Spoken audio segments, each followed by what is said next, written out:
જય શ્રી કૃષ્ણ। આજે આપણે પાક બનાવવાનો છે। આ કાજુ છે, બદામ છે, દ્રાક્ષ છે, ગુંદ છે, ટોપરું છે, ગોળ છે, ઘી છે અને આ ભાખરીનો લોટ છે। તો આપણે હવે આની અંદર કરી દઈએ ભાખરીનો લોટ। સારેલો છે, એ ચકવી અને એને શેકવા ચકવી દીધો છે। હવે આપણે એને ઘી કરી અને શેકવાનું ચાલુ કરી દેવાનું છે।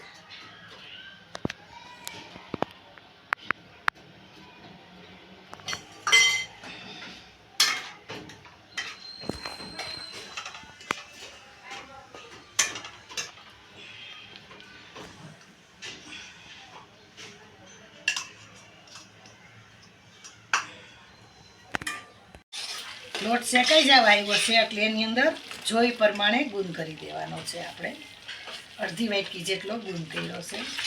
ઘી જોઈને તો નાખવાનું।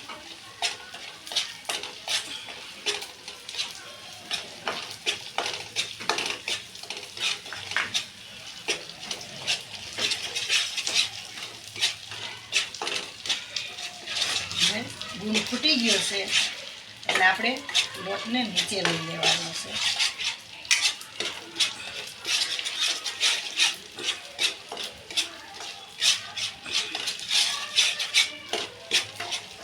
હવે ગેસ બંધ કરી દીધો છે।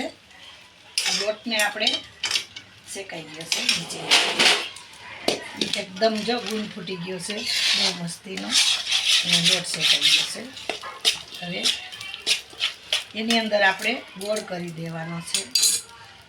જોઈ પ્રમાણે ગોળ કરવાનો।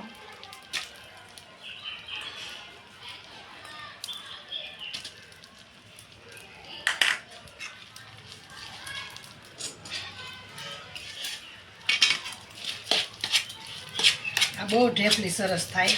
નીચે ઉતારીને જ ગોળ કરવાનો, એકદમ પોસી અને મસ્તીની બને।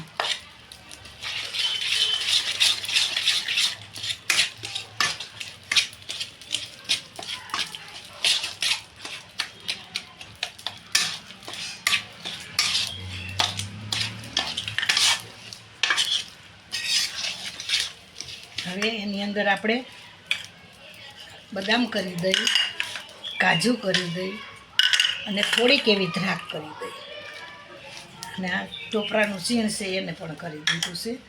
જોઈ પ્રમાણે બધું કરવાનું। ટોપરાનું ચીણ તો જોઈ જશે।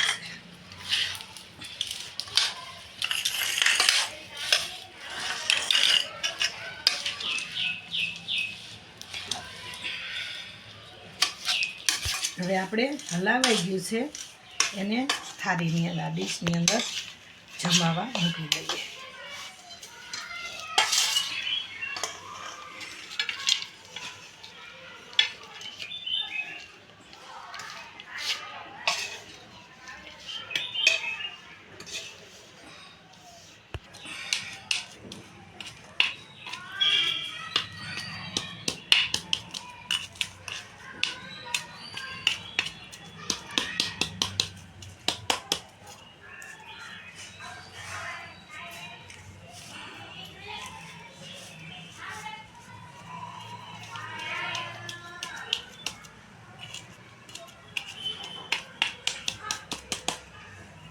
હવે આપણે એની અંદર ચાકુએથી કરી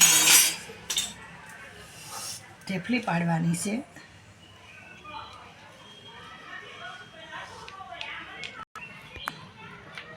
હવે આપણે ઢેફલી પડી ગઈ છે, થોડીક વાર રહી ઠરવા દઈ પછી આપણે ડીશમાં કાઢવાની છે। હવે આપણો પાક તૈયાર થઈ ગયો છે। જો તમને ગમે તો લાઈક કરો, શેર કરો અને સબસ્ક્રાઈબ કરો। લાલ બટન દબાવવાનું ભૂલશો નહીં। જય શ્રી કૃષ્ણ।